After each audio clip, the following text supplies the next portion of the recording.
ditemukan bangkai yang diduga sebagai chupacabra.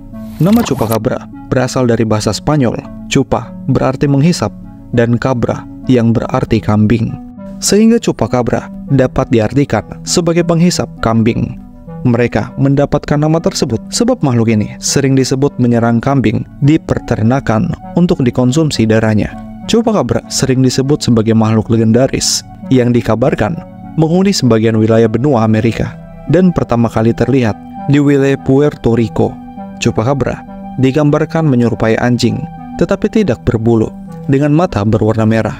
Yang mengejutkan, telah ditemukan bangkai yang diduga sebagai chupacabra. Dari hasil penelitian yang dilakukan oleh ahli biologi di Universitas Michigan, Amerika, disimpulkan bahwa chupacabra sebenarnya adalah sejenis anjing liar yang terinfeksi kudis karena tungau yang ada di bawah kulit mereka, sehingga bulu mereka mengalami kerontokan. Kondisi mereka yang lemah mengakibatkan mereka tidak dapat berburu dan akhirnya menyerang hewan ternak sebagai cara yang paling cepat untuk mendapatkan makanan. Ini adalah serangga paling romantis di dunia. Mereka suka mencium manusia, terkhusus di area mulut dan mata.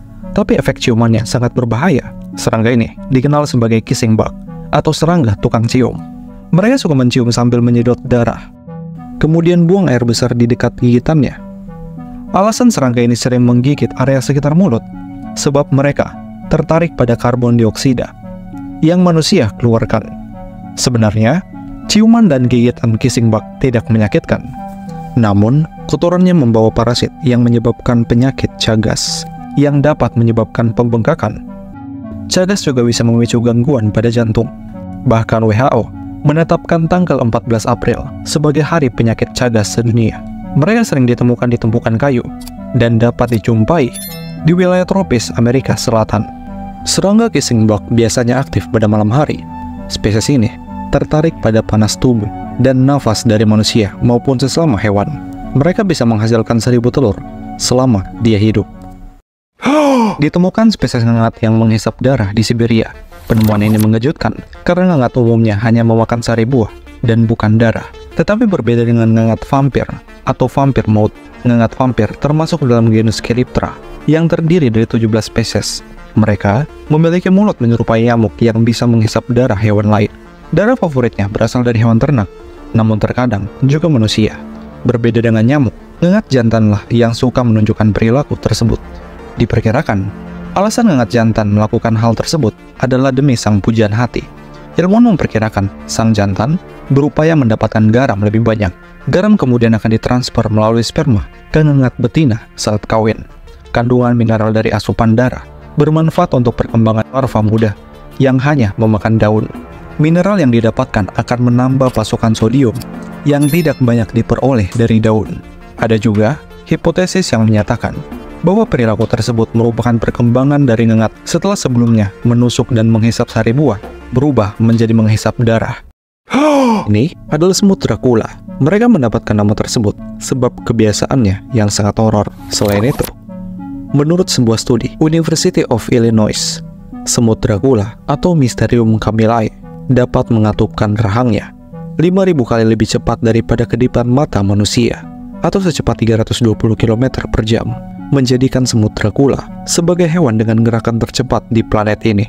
Semut ini memiliki bentuk seperti rayap dengan panjang 1,5 mm dan lebar 0,2 mm. Mereka mendapatkan nama tersebut sesuai dengan cara makannya.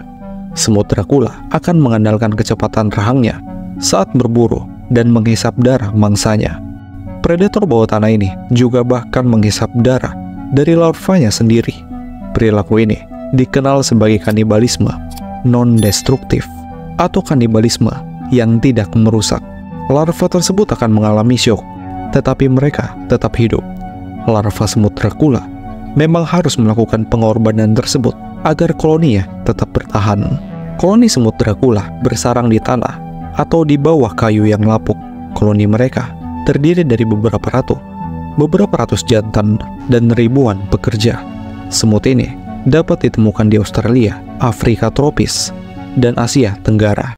Tahukah kamu, ternyata kupu-kupu menghisap darah. Kupu-kupu terkenal sebab metamorfosisnya dari seekor ulat yang tidak berdaya menjadi seekor serangga terbang yang indah. Sayap kupu-kupu terdiri dari sisik kecil yang jumlahnya ribuan. Lalu warna-warna yang kita lihat dari sayap kupu-kupu sebenarnya adalah pantulan dari berbagai warna sisik-sisik kecil. Indra perasa kupu-kupu sebenarnya ada pada kakinya. Kupu-kupu menggunakan kaki untuk merasa atau mencicip. Makanan kupu-kupu adalah berupa cairan nektar, termasuk darah. Tentu saja, kupu-kupu tidak bisa menghisap darah secara langsung layaknya nyamuk. Mereka akan mendekat ketika ada darah yang tercecer. Misalnya, dari sisa pertengkaran hewan atau dari hewan yang baru saja mati. Ternyata, darah bisa memberikan nutrisi yang jarang mereka dapatkan, mulai dari mineral, sodium, hingga glukosa. Zat tersebut penting untuk pertumbuhan kupu-kupu selama hidupnya.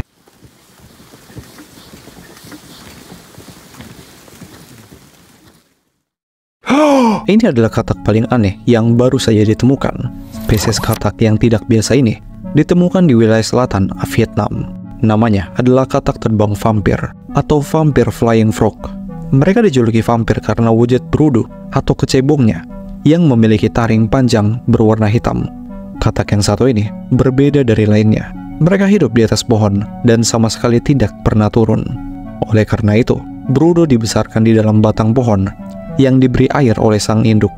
Sebenarnya, ilmuwan masih belum tahu apa kegunaan dari taring yang dimiliki oleh berudu katak ini.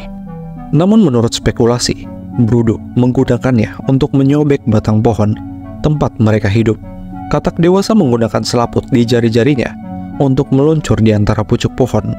Katak terbang vampir dapat meluncur hingga 70 meter dari satu pohon ke pohon lainnya. Meski memiliki nama vampir, mereka tidak menghisap darah. Katak dari Vietnam ini memakan serangga seperti lalat, ngengat, dan kumbang. Ini adalah kutu terkecil di dunia. Mereka berukuran sekitar 0,1 cm hingga 1 cm. Meskipun kecil, mereka dapat menyebabkan masalah serius. Kutu kecil ini dapat menyebabkan penyakit jigar, yaitu penyakit yang disebabkan oleh masuknya kutu jigar ke dalam tubuh manusia.